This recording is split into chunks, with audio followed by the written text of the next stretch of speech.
નમસ્કાર વિદ્યાર્થી મિત્રો, ધોરણ 5 ગણિત ચેપ્ટર નંબર 9 ખોખા અને રેખાચિત્ર એના વિશે આજે આપણે જોઈએ.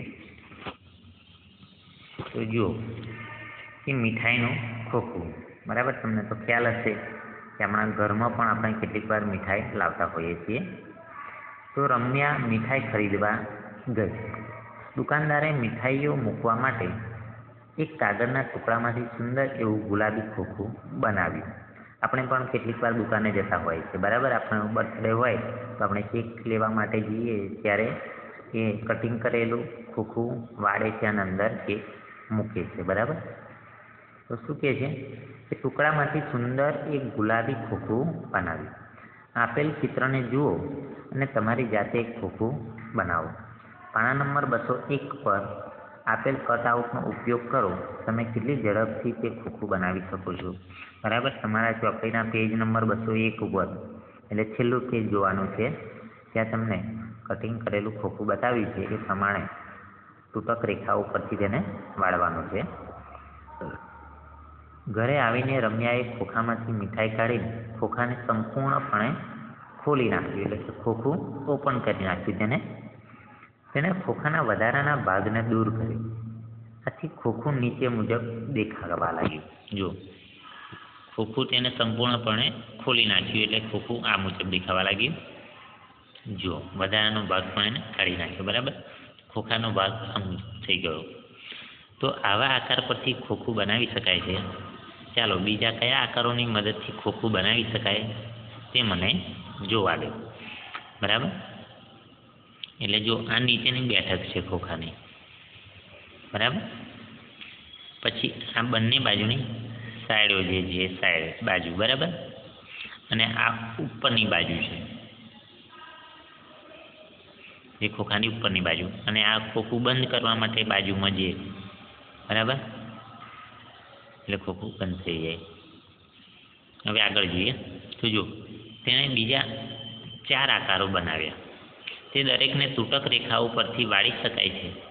આમાંથી કઈ આકૃતિની મદદથી ખોખું બનાવી શકાય તે તમે શોધી કાઢો. બીજા 4 આકારો નીચે આપેલા છે. તો કઈ આકૃતિની મદદથી ખોખું બનાવી શકાય તે જોઈએ આપણે, બરાબર.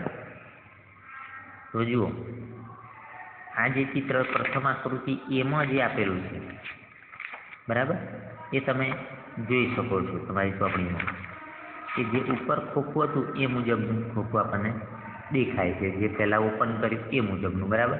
એટલે આમાંથી આકાર બનાવી શકાય, એટલે કે ખોખું બનાવી શકાય. એટલે ખરું કરીશું, બરાબર. પછી બી આકૃતિમાં તૂટક રેખા ઉપરથી વાળીશું તો ખોખું બરાબર બનશે નહીં. જો બરાબર વચ્ચે નાસી તૂટક રેખાઓ છે, એટલે ત્યાં ખોખું બી આકૃતિમાં બનશે નહીં. પછી સી આકૃતિ જુઓ. સી આકૃતિમાં પણ ખોખું બનશે, બરાબર. સી આકૃતિમાં ખોખું બનશે, કારણ કે જો આ ઉપરની બાજુ આવશે, આ નીચે બેઠક છે, બરાબર, ખોખાની. આ બંને બાજુ સાઈડો છે અને આ ઉપરની બાજુ છે. અને આ ખોખું બંધ કરવા માટે બાજુમાં આપેલા છે. બાજુમાં સામે હોય તો પણ બંધ થાય, અને આ બાજુ જો જે ઉપરની બાજુ અને નીચેની બેઠક પર અલગ અલગ છે તો પણ ખોખું બંધ થઈ જાય, બરાબર. એટલે આ બંને આકૃતિની મદદથી ખોખું બનાવી શકાય છે. એ ત્યાં પણ આપણે ખરું કરીશું, બરાબર. હવે ડી આકૃતિમાં જુઓ, બરાબર. ખોખું બને છે પણ આ એક બાજુનું બંધ કરી શકાય, એક બાજુનું ખોખું ઓપન રહેશે, ખુલ્લું રહેશે, બરાબર. બંને બાજુ ખોખું બંધ થશે નહીં. એટલે ડી આકૃતિની મદદથી આપણે ખોખું બનાવી શકાશે નહીં, બરાબર. એટલે યાદ રાખો, એ અને સી આકૃતિ છે એની મદદથી ખોખું બનાવી શકાય, બરાબર. બીજા આકારોની મદદથી ખોખું બનાવી શકાશે નહીં. એ ખાસ તમે ધ્યાનમાં રાખજો. હવે આપણે બીજું આગળ જોઈએ.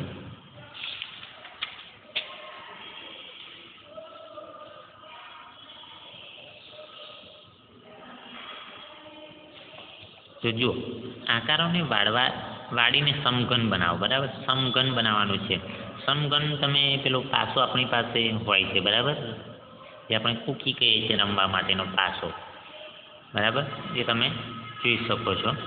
એ પાસાની મદદથી આપણે શીખવાનું છે. સમઘન છે પાસો, તમારે સમઘન ઉદાહરણ તરીકે લેવાનો છે કે આકારોને વાળીને સમઘન બનાવવાનો છે. હવે જુઓ, એ પાસો લાકડાનો હોય છે, પણ આપણે કાગળમાંથી પણ પાસો બનાવી શકીએ છીએ. બરાબર, કાગળને એ મુજબ ચોરસ નાના ટુકડાઓમાં વિભાજિત કરીને કટિંગ કરીને આપણે કાગળમાંથી સમઘન બનાવવાનો છે. તો આકારોને વાળીને સમઘન બનાવો.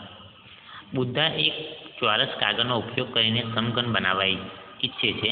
તે જાણે છે કે સમઘનની દરેક બાજુ ચોરસ, બરાબર, સમઘન હોય એની દરેક બાજુ કેવી હોય? ચોરસ હોય છે.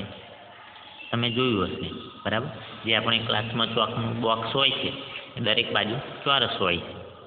તો એ પણ સમઘન કહેવાય. એવી ઘરમાં પણ કેટલીક એવી વસ્તુઓ હશે, બરાબર, જે તમે સમઘન, પછી બરફનો ટુકડો પણ તમે જોયો હશે, બરાબર, એ પણ સમઘન જેવો આપણને દેખાય છે. જે ફ્રીજમાં મૂકીએ છીએ અને ચોરસ જે ટુકડો હોય છે એ સમઘન કહેવાય છે. તો જુઓ, તેણે બે અલગ આકૃતિઓ બનાવી, બરાબર.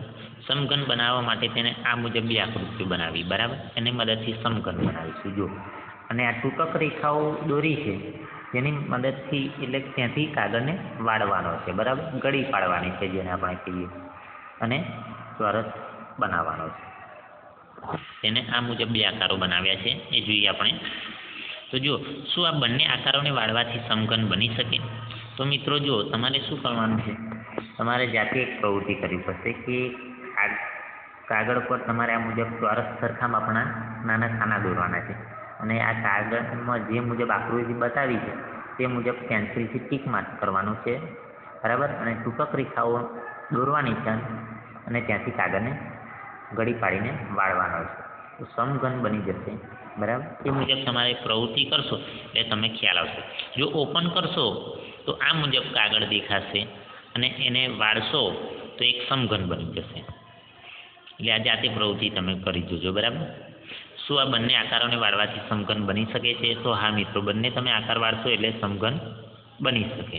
એટલે હા લખું છું હું. ચલો, ઓછામાં ઓછી એક વધુ આકૃતિ બનાવો જેને વાળવાથી સમઘન બને. હવે આપણે એક જાતે આકૃતિ બનાવવાની છે, બરાબર, સમઘન બનાવવા માટે. તો ચલો બનાવીશું. તો જુઓ, એક બાજુમાં લઈએ આપણે એક ચોરસ બેઠક લઈએ, બરાબર. સૌ પ્રથમ એક બેઠક નક્કી કરીશું. તો જો આ બેઠક છે, પછી આ બાજુની આકૃતિ છે, વચ્ચેનું ચોરસ તમને પહેલા બેઠક છે, બરાબર. બેઠકની આજુબાજુની બીજી 4 બાજુઓ દોરું છું, સામસામેની બાજુઓ.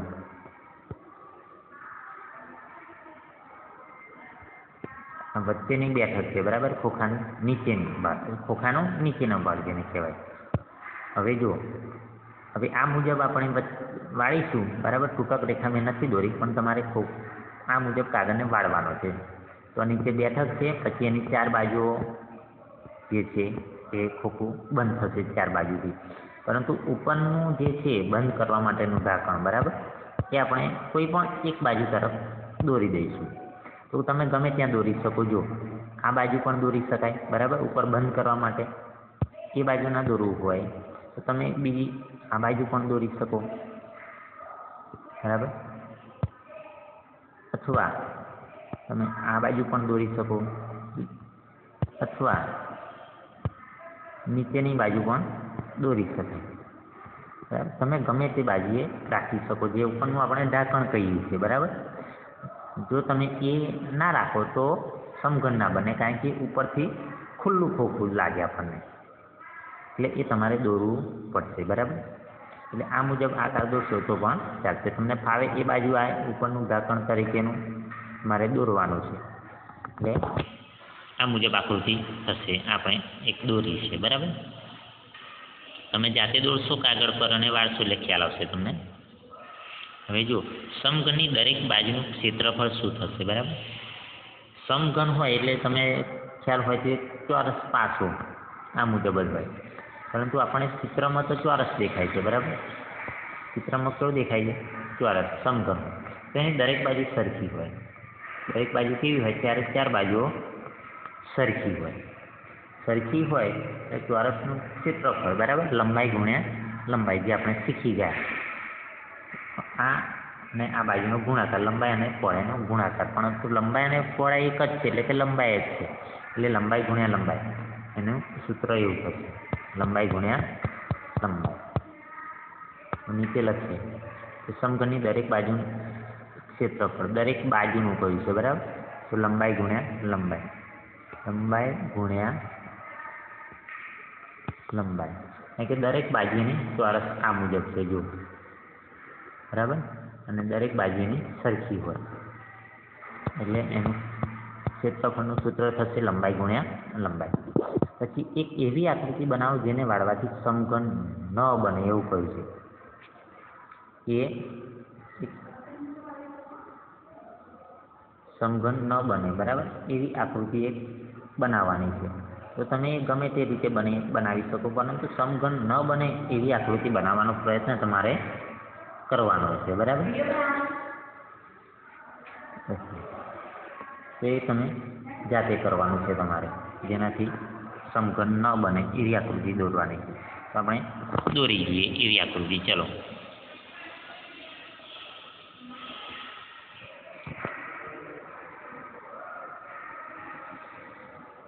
ચલો, એની 6 બાજુ હોય યાદ રાખજો, બરાબર. સમઘન તો 3 બાજુ આમ લઈ લીધી આપણે.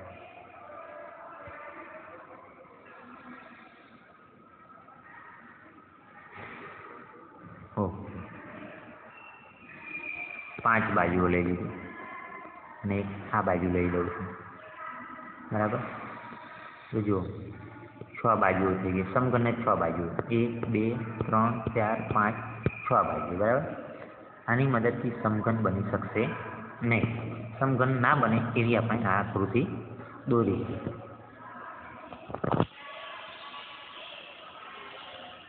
પછી એ આકૃતિની નીચે તમારે ચોકડી કરવાની, એટલે ખ્યાલ આવે કે આ સમઘન ના બની શકે. પછી જુઓ, તમારી આસપાસમાં કઈ વસ્તુઓ સમઘન જેવી દેખાય છે તે અંગે ચર્ચા કરો તથા તે વસ્તુઓની યાદી બનાવો. તો આપણી આસપાસ તમે જો મળે કે ચોકનું બોક્સ છે, પછી કેટલાક રબર પણ સાફ કરવાના આવે છે, બરાબર. તમે કંપાસ પેટીમાં રબર જે હોય એની મદદથી પણ સમઘન, જે ચોરસ હોય એ લેવાનું છે, લંબચોરસ ને લેવાય નહીં, યાદ રાખજો, બરાબર. જે ચોરસ રબરનો ટુકડો હોય એને પણ સમઘન કહેવાય. પછી બરફનો ટુકડો હોય એને પણ સમઘન કહેવાય. પછી તમારા ઘરમાં કોઈ ચોરસ એવી વસ્તુ હોય, બરાબર, એને પણ સમઘન કહી શકાય આપણે. જો ખુલ્લું ખોખું, શું તમે પ્રકરણ 3માં આપેલ 5 ચોરસવાળો કોયડો યાદ છે? તમે જોયું હતું કે આપણે 5 ચોરસમાંથી વિવિધ 12 આકારો મેળવ્યા હતા, બરાબર. 5 ચોરસવાળો. તો હું તમને બતાવું છું, બરાબર. પાના નંબર 46, 12 આકારો મેળવ્યા હતા. 5 ચોરસમાંથી વિવિધ 12 આકારો મેળવ્યા હતા, એ તમને બતાવું છું તમને. જો તમે આ આકારોને કાપીને તેને વાળી દો તો તેમાંથી કેટલા આકારો કે આકૃતિઓ ખુલ્લા ખોખા જેવો આકાર ધારણ કરશે. ખુલ્લું ખોખું એટલે કે ઢાંકણ વગરનું. જો ઢાંકણ વગરનું બનાવો તો 5 બાજુઓ આવે, અને ઢાંકણ સાથે બનાવો બંધ ખોખું તો 6 બાજુ આવે, બરાબર. તો આપણે જોઈએ તો જુઓ આ મુજબ છે, બરાબર. તો કયા આકારોથી બની શકે? તો આ પ્રથમ આકાર લઈએ, બરાબર. 5 બાજુઓ છે, પણ એ બનશે નહીં, કારણ કે એક જ સાઈડ 5 લંબચોરસ પ્રકારે બાજુઓ હોય તો એ ખોખું ના બની શકે. એક બાજુ, બંને બાજુ ખુલ્લી રહી શકે, બરાબર. પછી વારાફરતી તમારે દરેક આકાર કાતરની મદદથી કટિંગ કરીને વાળીને તપાસવાનો છે કે કયા આકારોથી એક બાજુનું ખુલ્લું ખોખું બની શકે. ખુલ્લું ખોખું બનાવવા માટે 5 બાજુઓ જોઈએ અને સમઘન બનાવવા માટે 6 બાજુ જોઈએ, યાદ રાખજો, બરાબર. જે આપણે આગળના પ્રશ્નમાં પણ જોયું હતું. ઓકે.